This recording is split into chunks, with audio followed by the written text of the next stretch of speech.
Oui, parfait. Donc, le message d'aujourd'hui, je l'ai intitulé Priorisation et lâcher prise. Priorisation et lâcher prise. Frères et sœurs, nous vivons dans un monde avec un nombre apparemment infini d'options, de distractions, d'entrées, de bruit et de stimulation sensorielle. Il n'est pas facile de faire la différence entre les questions importantes et urgentes et les problèmes triviaux qui surgissent à chaque minute. Nous sommes allés au-delà des ordinateurs portables et des ordinateurs de bureau ordinaires et nous avons maintenant des petits dictateurs de poche appelés smartphones. Voilà. Il existe désormais des montres intelligentes aussi, des appareils domestiques intelligents tels que l'Alexa, le Google Home et des lunettes de réalité virtuelle. Il n'y a pas longtemps, j'étais dans un avion en train de lire un livre à la vieille façon, quand j'ai remarqué quelqu'un assis plus loin qui avait des lunettes de réalité virtuelle et jouait une sorte de jeu vidéo, tout en parlant au même temps à la personne juste à côté de lui. Donc, parler de surstimulation, cette personne gérait deux réalités différentes en même temps. Et nous nous retrouvons tous très fréquemment dans des situations assez similaires. Peut-être que ce n'est pas seulement le nombre de façons dont nous pourrions être stimulés, mais aussi la façon dont nos vies personnelles et professionnelles sont organisées. Je me rappelle à mon ancien boulot, je coordonnais de nombreux groupes de travail différents dans un projet ferroviaire et je devais assurer leur sécurité électrique. Donc, je recevais un nombre incroyable d'appels téléphoniques, de courriels et de messages textes chaque jour. Il y avait des jours plus faciles que d'autres. Un jour, j'ai compté le nombre d'appels téléphoniques passés ou reçus ce jour-là et j'en ai compté 96. C'est drôle, ça, c'est le numéro de somme qu'on vient de chanter aussi. Les courriels et les messages textes étaient à peu près au même nombre. Comment répondons-nous à cette avalanche d'entrées dans nos vies, à cette avalanche de stimulation dans nos vies? Est-il même possible d'assister à chaque notification individuelle du téléphone portable, appel téléphonique ou courriel?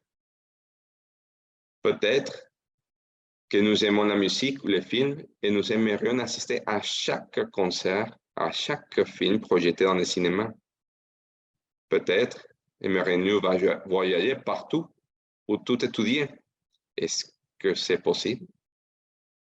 Nous avons un arrêt de son, José Pablo. Oui. Est-ce Si que vous tu peux m'entendez? reprendre, maintenant oui, mais si tu peux reprendre les deux phrases précédentes. Oui, c'est peut-être ma connexion Internet. Donc, merci pour m'avoir avisé. N'hésitez pas à m'aviser la prochaine fois. Merci. Bon, je vais reprendre quelques phrases avant. Comment répondons-nous à cette avalanche d'entrées dans nos vies? Est-il même possible d'assister à chaque notification individuelle de téléphone portable, appel téléphonique ou courriel? Peut-être que nous aimons la musique ou le film et aimerions assister à chaque concert ou film projeté dans les cinémas. Peut-être aimerions-nous voyager partout ou tout étudier. Est-ce que c'est possible? Rien que d'y penser, ça me rend un peu anxieux. Dans le futur royaume de Dieu, nous serons des êtres spirituels avec d'autres capacités. Mais nous devrons apprendre à l'humanité comment faire mieux. Que doit-on leur dire? C'est un sujet qui retient mon attention et qui m'a fait méditer presque tous les jours. Et j'ai réalisé deux notions importantes à considérer. La priorisation et le lâcher prise. Les deux vont de pair. Je ne veux pas dire que ce sont les solutions ultimes ou les meilleures solutions à nos vies surstimulées. mais je crois qu'ils sont un bon début pour quiconque cherche ses propres solutions personnelles. Passons à la première écriture d'aujourd'hui, à Psaume 46. Nous allons lire Psaume 46 et nous allons commencer par la première partie du verset 6. Psaume 46, la première partie du verset 6. Des nations s'agitent, des royaumes s'ébranlent. Ce psaume, ce verset, décrit un monde en ébullition, un monde dans lequel apparemment de grandes nouvelles se produisent, un peu comme notre monde d'aujourd'hui. Chaque fois qu'il y a un tremblement de terre, une inondation, une guerre civile, ou qu'une célébrité fait quelque chose de banal, nous recevons une notification dans nos téléphones, ou les sites web en parlent, ou nos voisins s'excitent et prennent des positions, ils veulent se débattre, essayent de partager leurs préoccupations avec vous. Que pouvons-nous faire? Bon, prioriser et lâcher prise. Lisons la première partie du verset 10 du psaume 46. Dans le même psaume 46, verset 10, la première partie. Arrêtez. Arrêtez et sachez que je suis Dieu. Je domine sur les nations, je domine sur la terre. Quelle phrase puissante. Restez calme et sachez que Dieu est. Entouré de nombreux problèmes dans tous les aspects de notre vie, avant de passer à l'action, nous devons s'arrêter. Nous devons rester calmes. Arrêter implique de reconnaître que notre priorité est de ne pas sauter aux conclusions, de ne pas agir immédiatement, mais de rester physiquement calme. Et le but de rester calme n'est pas de ne rien faire, mais de reconnaître qu'il est Dieu. C'est une situation consciente et active. Cela signifie arrêter nos activités et ensuite reconnaître qu'il est tout-puissant, omniscient, aimant et miséricordieux envers nous.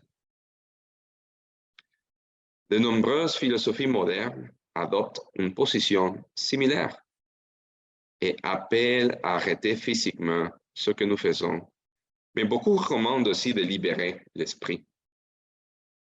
Dieu nous appelle à une pleine conscience active, une pleine conscience dans laquelle Dieu devient notre priorité. Et pourquoi? Parce que lui seul peut nous donner les réponses dont nous avons besoin. Sommes-nous inquiets de l'actualité récente ou de la tourmente mondiale? Lisons le verset 6 du psaume 46 dans son intégralité. Le verset 6. Des nations s'agitent, des royaumes s'ébranlent. Il fait entendre sa voix. La terre se fonde d'épouvante. Toutes nos notifications, tous nos problèmes, appels téléphoniques, bulletins d'information, tous disparaissent. Chaque fois qu'il veut qu'ils disparaissent. Pensez-y.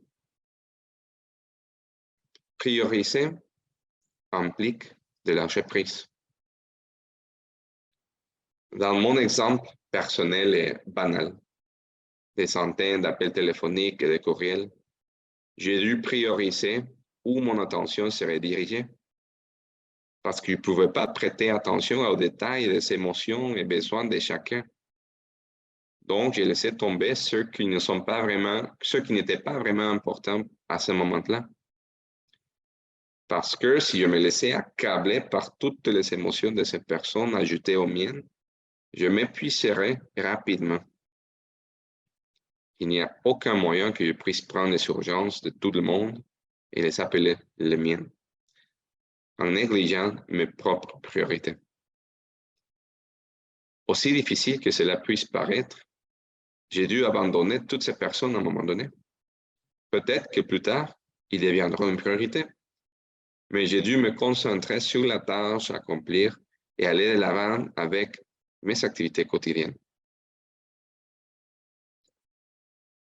Paul savait sûrement lâcher prise. Dans sa lettre aux Philippiens, il s'adressait à ceux qui faisaient confiance à la chair et aux lois du monde. Allons-y à la lettre aux Philippiens. La lettre aux Philippiens, chapitre 3.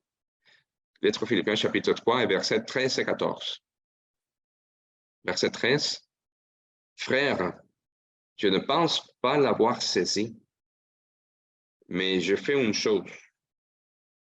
Oubliant ce qui est en arrière et me portant vers ce qui est en avant. Je cours vers le but pour me remporter le prix de la vocation céleste de Dieu en Jésus-Christ. Paul abandonnait son passé mondain. Il avait sûrement une bonne position, mais connaissant sa priorité et le prix qu'il recherchait, il a choisi d'oublier et d'abandonner ce qui l'entraînait. Il a fait une priorisation. Il a lâché prise. Et en faisant cela, il a pu avancer vers son objectif d'atteindre le royaume de Dieu. Il est difficile de laisser tomber les choses qui nous distraient. Il y a toujours ces jeux vidéo, il y a toujours cette conversation, il y a toujours cette amitié qui nous empêche de faire des choses qui comptent vraiment. Des choses importantes qui édifient l'esprit et nous aident à faire face aux défis quotidiens. Donner la priorité aux bonnes choses et laisser aller les distractions. Lisons la lettre aux Philippiens 4:8, chapitre 4, verset 8. Au reste, frères, que tout ce qui est vrai, tout ce qui est honorable, tout ce qui est juste, tout ce qui est pur, tout ce qui est aimable, tout ce qui mérite l'approbation, ce qui est vertueux et digne de louange, soit l'objet de vos pensées. J'ajoute ici, moi personnellement, soit vos priorités. Frères, restons calmes face à tout le bruit qui nous entoure. Choisissons et accordons la priorité à la reconnaissance de Dieu et abandonnons les choses qui n'ont pas d'importance. Lui, Dieu, les fera toutes disparaître.